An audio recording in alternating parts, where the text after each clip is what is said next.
hurriedly took off my coat. I tied a rope around my calf. Then I grabbed my pajamas. I soaked them in the red paint I had prepared earlier. Next, I smeared the paint on the inside of my thighs. After finishing that, I slammed myself into the glass. I wanted to make sure the front door camera caught me. I needed to look like a victim of abuse. A few days earlier, I had seen my husband kissing another woman. It happened right on the street. From that moment, I decided to create a plan. I was going to get revenge on my cheating husband. I read tons of books and case files about crimes. I studied them day and night. Then I started talking to my neighbors more often. I kept hinting that my husband was abusive and broke. I even used his credit card to buy a big insurance policy, but I made sure he was listed as the beneficiary. After that, I planned to make myself look weak and helpless. I figured out a way to collect urine from my pregnant neighbor. Then I went to the hospital on purpose for tests. That way, there would be a medical record saying I was pregnant. But that still wasn't enough for me. I wrote 300 diary entries in record time.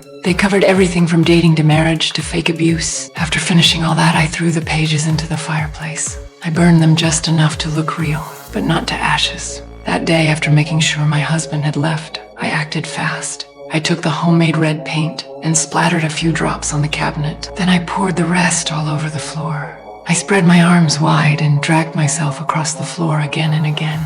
I wanted it to look like I had been pulled and beaten. Then I started to clean the crime scene carefully. I wanted the police to think the killer had tried to clean up.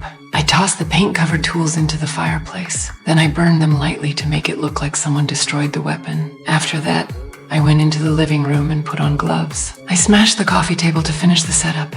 It was the perfect crime scene. I left just enough clues to make everyone suspicious. And I got into the used car I had bought earlier. I drove away and completely disappeared. A few hours later, my husband came home. He saw that I wasn't there and the living room was a mess.